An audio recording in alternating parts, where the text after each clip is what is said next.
AIMIM की ओर से press meet की गई। एआईएमआईएम बसों कल्याण की ओर से प्रेस मीट करते हुए सीएमसी कमिश्नर पर उठाए सवाल। कहा, कचरा उठाने वाले गाड़ियों के रिपेयरिंग बिल्स में घोटाला है, कई बिल्स फेक हैं, लेकिन सीएमसी कमिश्नर ने इन बिल्स को क्यों पास किया है, कार्रवाई क्यों नहीं की। ट्रैक्टर का एक बल्ब जिसकी कीमत 9,000 रुपये, एक साइड मिरर जिसकी कीमत 2,500 रुपये और एक व्हीकल को सर्विसिंग की बिल 7,000 रुपये। इनके अलावा और भी कई बिल्स हैं जो इस तरह से बनाए गए हैं। कचरा उठाने के जो व्हीकल्स हैं आधे से ज़्यादा तो बंद हैं। कुछ गाड़ियां कचरा फेंकने गए जगह ही खड़े हैं तो कुछ मैकेनिक के पास, लेकिन बिल्स तो सभी के पास हो रहे हैं। इसके अलावा इस प्रेस मीट में ये भी बताया गया है कि 8 व्हीकल्स हैं जिनका फिटनेस ख़त्म हो चुका है, जिसमें से 6 गाड़ियां रनिंग हैं। इनका ज़िम्मेदार कौन? और कहा कि 24/7 वाटर सप्लाई 2-3 दिन में एक मरतबा आ रहा है, जिससे लोगों को पानी के लिए परेशानी हो रही है, लेकिन इस समस्या का भी अभी तक कोई समाधान नहीं निकला। इसके अलावा इस प्रेस मीट में रोड पर पड़े खड्डों को पैचअप किया गया है, जो 3 महीने में फिर से वही हालत हुई है, या यूँ कहूँ उससे भी बदतर हुई है। इन सब का ज़िम्मेदार कौन है? क्यों एडमिनिस्ट्रेशन इस पर खामोश है? क्या इस भ्रष्टाचार पर कार्रवाई होगी? अस्सलाम वालेकुम रहमतुल्लाहि व बरकातहू। हमारे बसों कल्याण में जो कचरे के मसाइल हैं बहुत बड़े हैं, और इसमें जितना मसला है उतना करप्शन का भी बहुत बड़ा इशू है। अब मुझे सीएमसी कमिश्नर साहब को मैंने पूछा कि बसों कल्याण में कितने गाड़ी है, बोले तो वो मुझे बताए 19 गाड़ी चालू हैं, 3 गाड़ी बंद है। टोटल 19 गाड़ी हैं, 22 गाड़ी हैं, 19 गाड़ी चालू है। अब इसमें 19 गाड़ी कौन से चालू है बोले तो मैं बताता हूँ आपको। व्हीकल नंबर 3018 है, 1.5 साल से गाड़ी है, मैकेनिक के पास खड़ी है, इसकी बॉडी पड़ी है अड़त में। मैकेनिक से पूछा गया तो इसका बिल नहीं दे रहे थे, मैं फेंक दिया, काम नहीं कर रहा बोल के।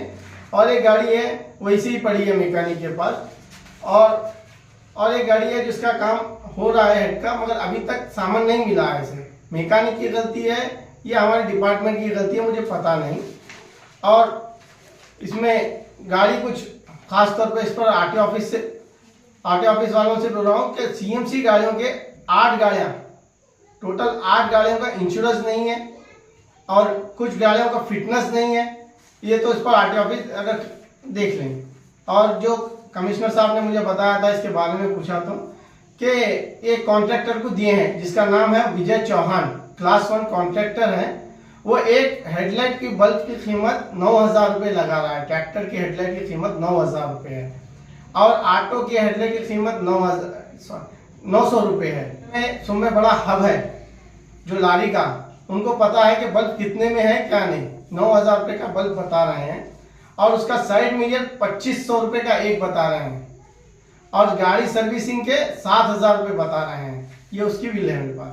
ऑलरेडी इसके खिलाफ मैंने लोकायोग में कंप्लेन की है, जो कमिश्नर के खिलाफ, ये उसका प्रूफ। और हमारे बसों कल्याण में पैचअप के लिए साहब ने बहुत अच्छा काम किया, इस पर कदम उठाया और काम स्टार्ट हुआ 15/6/2025 को, जिसका इंस्पेक्शन हमारे चेयरमैन साहब भी करे हैं। ये क्वालिटी का काम देखिए, और 3 महीने में रोड की हालत इस तरीके से हो चुकी है। इस पर पूछने पर कमिश्नर साहब ने कहा है कि इस पर काम करेंगे और एक बार करें। इसकी कंप्लेंट असिस्टेंट कमिश्नर को और डिप्टी कमिश्नर साहब को भी दी गई है। पैचअप का जो टेंडर दिया गया था वो पूरे बसों कल्याण सिटी के लिए था या सिर्फ कुछ जगहों के लिए था? कुछ जगह से त्रिपुरा से लेकर खिले तक और दिया गया था। उसमें काम हुआ भी है, मगर काम क्वालिटी वर्क नहीं हुआ है। कितने का था वो? 25 लाख रुपए का टेंडर था वो। अभी आप 24x वाटर सर्विस, बसों कल्याण में 24x वाटर सर्विस का भी मुद्दा बहुत बड़ा है, क्योंकि हमारे पास सीएमसी में जो water service 24x water service के लिए करोड़ों रुपए खर्च किए गए, मगर 24x वाटर सर्विस का कुछ फायदा नहीं हो रहा है। 2 दिन 3 दिन के बाद नल मिल रहा है। अब मुझे पता नहीं कि सीएमसी कमिश्नर साहब इस पर कुछ बोले तो करंट का प्रॉब्लम बताते हैं, जेस्कॉम वाले इसके ऊपर बताते हैं, सीएमसी के ऊपर। अब इसमें किसका जिम्मेदार है, कौन जिम्मेदार है, उसको पता नहीं।